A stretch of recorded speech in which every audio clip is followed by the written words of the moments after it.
पंखों की उड़ान, ड्रीम टू रियलिटी। एक नए कहानी का शीर्षक पंखों की उड़ान पेश है। थीम, आत्मविश्वास, सपनों की खोज और रिश्तों में सच्चा समर्थन। संक्षिप्त रूपरेखा, मुख्य किरदार अन्विता 27 साल की, जो एक छोटे शहर से आई है और बड़े शहर में फैशन डिजाइनर बनने का सपना देखती है। संघर्ष, पारिवारिक दबाव और खुद पर भरोसे की कमी। टर्निंग पॉइंट, उसे एक ऐसे क्रिएटिव कम्युनिटी स्पेस में लोग मिलते हैं जो उसकी कल्पना को उड़ान देते हैं। परिणति, अन्विता अपनी पहली डिज़ाइन शो में सफलता पाकर महसूस करती है कि असली शक्ति उसकी खुद की हिम्मत में है। कहानी की शुरुआत, दिल्ली की ठंडी शाम थी। भीड़ भाड़ वाली मेट्रो से निकलते हुए अन्विता ने अपनी स्केचबुक को कसकर पकड़ा। हर पन्ने पर उसके सपनों की छोटी सी दुनिया थी। रंग, पैटर्न और वो सारे डिज़ाइन जिनके बारे में उसने कभी सिर्फ सोचा था। पर दिल में एक सवाल लगातार गूंज रहा था, क्या मैं सच में कर पाऊंगी? उसका मन कई बार हार मानने को कह रहा था, लेकिन उस स्केचबुक का हर पन्ना उसे याद दिलाता था कि उसकी कहानी अभी शुरू ही हुई है। नई शुरुआत, दिल्ली कनॉट प्लेस के गोल चक्कर पर ट्रैफिक की गूंज हवा में घुल रही थी। भीड़भाड़ वाली मेट्रो से निकलते हुए अन्विता ने अपने स्केचबुक को कसकर पकड़ा। इस स्केचबुक के हर पन्ने में उसका सपना कैद था। रंग बिरंगे कपड़े, अनोखे पैटर्न और वो सभी डिज़ाइन जिन्हें वो एक दिन रैंप पर देखना चाहती थी। लेकिन उस रात उसके मन में लगातार एक सवाल गूंज रहा था, क्या मैं सच में कर पाऊंगी? उसके पास ना कोई बड़ा बजट था, ना कोई नामी ब्रांड का सपोर्ट, सिर्फ उसके डिज़ाइन और उसकी जिद थी। अन्विता का बचपन राजस्थान के एक छोटे से कस्बे में बीता था। माँ सिलाई कढ़ाई करती, पापा किताबों की दुकान चलाते। पढ़ाई में तेज लेकिन हमेशा रंगों से खेलने की चाहत लिए वो कपड़े के हर टुकड़े में अपनी कहानी देखती थी। दिल्ली आने के बाद जिंदगी आसान नहीं रही। कॉलेज के बाद उसने एक बुटीक में असिस्टेंट डिज़ाइनर की नौकरी की, जहां दिन रात काम था, पर अपना सपना कहीं खो गया था। उस दिन मेट्रो से उतरते हुए उसने खुद से कहा, अगर अब कदम नहीं बढ़ाया तो शायद कभी नहीं बढ़ा पाऊंगी। उसने अपने स्केचबुक को कसकर पकड़ते हुए दिल्ली के एक क्रिएटिव कम्युनिटी स्पेस की ओर कदम बढ़ाया।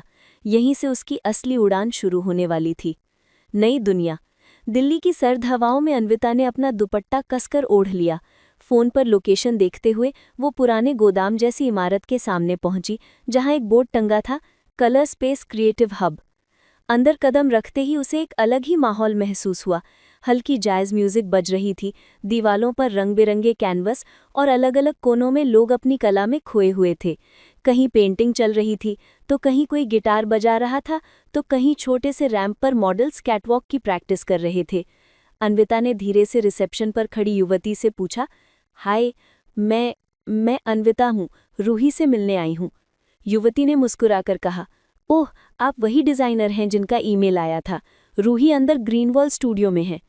दिल की धड़कन थोड़ी तेज हो गई। यहाँ की ऊर्जा उसे उत्साहित भी कर रही थी और थोड़ा डर भी। स्टूडियो में प्रवेश करते ही उसकी नज़र एक महिला पर पड़ी जो तेजी से कपड़े सजा रही थी। लहराते घुंघराले बाल, आंखों में चमक और चेहरे पर आत्मविश्वास। हाय, तुम अन्विता हो ना? महिला ने गर्मजोशी से हाथ मिलाया। मैं रूही हूँ, ये जगह चलाती हूँ। तुम्हारे स्केच शानदार हैं। अन्विता ने हल्की मुस्कुराहट दी। धन्यवाद, पर सच कहूँ तो थोड़ा घबराई हुई हूँ। रूही ने हंसते हुए कहा, यहाँ सब पहली बार में ऐसे ही महसूस करते हैं। मैं देखना चाहती हूँ कि तुम में कितनी क्रिएटिव आग है। अन्विता को ऐसा लगा जैसे उसके पंखों को पहली बार कोई समझने वाला मिला है। लेकिन यही तो असली जादू होता है, जहाँ डर और कला एक साथ मिलते हैं। रूही ने उसे पूरी जगह दिखाई। हर कोना रचनात्मकता की कहानी कह रहा था। पेंटिंग्स, मूर्तियाँ, फैब्रिक डाइंग के स्टॉल, सब में खुलापन और आज़ादी थी। यहाँ हम महीने के अंत में एक ओपन शोकेस करते हैं, रूही ने समझाया। तुम चाहो तो अपने डिज़ाइन दिखा सकती हो। नए टैलेंट को मंच देने में हमें खुशी होती है। अन्विता का दिल तेजी से धड़कने लगा। उसने सोचा, क्या ये वही मौका है जिसकी मैं तलाश कर रही थी? शाम ढल रही थी। अन्विता कैफे कॉर्नर में बैठी चाय की चुस्की लेते लोगों को अपनी कला में डूबा देख रही थी। उसके भीतर एक नई चिंगारी भड़क रही थी। डर अभी भी था, पर अब उसमें उम्मीद की गर्माहट थी। उसने अपने स्केचबुक के पहले पन्ने पर लिखा, यहाँ से मेरी उड़ान शुरू होती है। पहली चुनौती। रात के 11 बज रहे थे। अन्विता अपने छोटे से अपार्टमेंट के फर्श पर फैले कपड़े, धागे और स्केचबुक को घूर रही थी।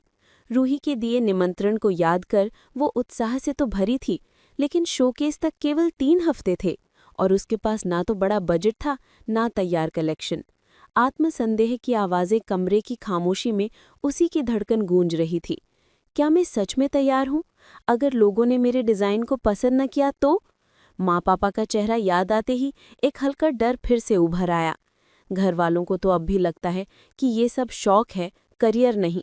वह गहरी सांस लेकर खड़ी हुई और आईने में खुद को देखा। अन्विता, तू यही चाहती थी, अब पीछे मुड़ने का सवाल ही नहीं, उसने खुद से कहा। पहली मदद, रूही। अगले दिन वो कलर स्पेस पहुंची। रूही को जैसे उसकी परेशानी का अंदाजा हो गया। संसाधन कम है, चिंता मत करो, रूही ने मुस्कुराते हुए कहा। हमारे पास बचा हुआ फैब्रिक है और यहाँ के कुछ लोग तुम्हारी मदद करना चाहेंगे, बस तुम्हें अपनी सोच साफ रखनी होगी। रूही का ये भरोसा अन्विता के लिए नई ऊर्जा बन गया। उसने तय किया कि पैसे की कमी को ही अपनी क्रिएटिविटी की ताकत बनाएगी। रिसाइकल फैब्रिक, पुराने कपड़ों की नई बुनाई और लोक कला से प्रेरित पैटर्न। टीम का बनना। धीरे धीरे उसकी मुलाकात और लोगों से हुई। आयुष, एक उभरता फोटोग्राफर, मीरा, फ्रीलांस मॉडल और करीम, स्टेज लाइटिंग का जादूगर। ये सब उसके विजन को सुनने के बाद उसके साथ आ खड़े हुए।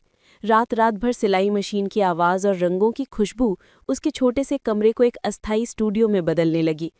पहला संकट। शोकेस से 4 दिन पहले आखिरी पीस पर इस्त्री करते वक्त मशीन अचानक खराब हो गई। पसीने से तरबतर अन्विता को लगा जैसे सब खत्म हो जाएगा। तभी मीरा ने फ़ोन पर कहा, घबराओ मत, पास ही एक 24/7 वर्कशॉप है, मैं अभी आती हूँ। रात के 12 बजे भी मीरा और आयुष उसके साथ थे। वे सब हंसते हुए मशीन ठीक करने में जुट गए। अन्विता को लगा ये सिर्फ उसका सपना नहीं, अब ये सबका सपना बन चुका है। शोकेस का दिन। 3 हफ्ते पहले जो लड़की खुद पर भरोसा नहीं कर पा रही थी, अब उसी अन्विता ने कलर स्पेस के मंच पर अपने नाम की घोषणा सुनी। Presenting Anvita's flight of threads. रोशनी के बीच मॉडल्स ने उसके डिज़ाइन पहने कदम रखा। लोक कला और आधुनिकता का अद्भुत संगम देख भीड़ ने जोरदार तालियां बजाईं। उसकी आंखों में आंसू थे पर होंठों पर मुस्कान। ये उसकी पहली असली जीत थी। नई शुरुआत, रोमांटिक और प्रेरक समापन। कलर स्पेस शोकेस के बाद से अन्विता का आत्मविश्वास नई ऊंचाई पर था। फोटोशूट्स की तस्वीरें सोशल मीडिया पर छाई हुई थी और कई डिज़ाइन हाउसों से जुड़ने का प्रस्ताव दे रहे थे। एक शाम वो रूही के साथ नए प्रोजेक्ट पर चर्चा कर रही थी, तभी आयुष हाथ में लिफाफा लेकर आया। अन्विता, ये तुम्हारे नाम है, उसने मुस्कुराते हुए कहा। लिफाफा खोलते ही उसकी आंखें चमक उठी। ये पेरिस के इमर्जिंग डिज़ाइनर्स इंटरनेशनल शो का आमंत्रण था। दिल की धड़कन तेज हो गई। 3 महीने बाद दुनिया के सबसे बड़े रैंप पर उसका नाम गूंज सकता था। भावनाओं का नया रंग चमका। रात को स्टूडियो के बाहर ठंडी हवा में अन्विता और आयुष साथ खड़े थे। रंगीन रोशनियों के बीच दोनों ने चुप्पी साधी। आयुष ने धीरे से कहा, तुम्हारी मेहनत देखकर लगता है सपनों पर भरोसा करना सच में सबसे खूबसूरत चीज़ है। अन्विता ने उसकी तरफ देखा। उसकी आंखों में वही गर्मजोशी थी जिसने पहले दिन उसे हिम्मत दी थी। वो मुस्कुराई, और तुम्हारे जैसे दोस्तों के बिना ये संभव नहीं था। कुछ पल की खामोशी के बाद आयुष ने उसका हाथ थाम लिया। उस स्पर्श में गहरा अपनापन था, कोई जल्दबाजी नहीं, बस साझा सपनों की ताकत। ठंडी हवा में वो पल गर्माहट और उम्मीद से भर गया। पेरिस की उड़ान। 3 महीने की कठिन तैयारी के बाद अन्विता पेरिस के भव्य मंच पर खड़ी थी। मॉडल्स ने जब उसकी कलेक्शन प्रस्तुत की, भीड़ ने खड़े होकर तालियां बजाईं। उस पल अन्विता ने महसूस किया, डर और आत्मसंदेह से शुरू हुई ये यात्रा अब असीम संभावनाओं की उड़ान बन चुकी है। आयुष, जो कैमरे के पीछे से हर पल कैद कर रहा था, मंच के किनारे से मुस्कुराता हुआ उसे देख रहा था। अन्विता ने आंखों से धन्यवाद कहा। दोनों की नज़रें मिली और जैसे समय ठहर गया। एक सच्ची साझेदारी का वादा, जहां कला, सपने और प्यार सब साथ थे। और अंत में अन्विता की कहानी साबित करती है कि डर के पार ही असली आज़ादी है। दोस्ती और सहयोग से सपनों को पंख मिलते हैं, और जब दिल खोलकर मेहनत की जाए तो दुनिया की कोई भी मंच आपकी प्रतिभा को रोक नहीं सकता। अन्विता ने अपने भीतर के पंखों को पहचाना और अब उसकी उड़ान सीमाओं से परे थी। अगर आपको ये कहानी पसंद आए तो इसे लाइक, शेयर और सब्सक्राइब ज़रूर करें।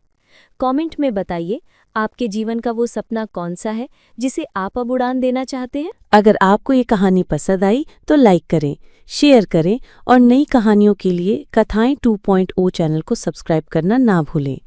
आपके प्यार और समर्थन के लिए धन्यवाद।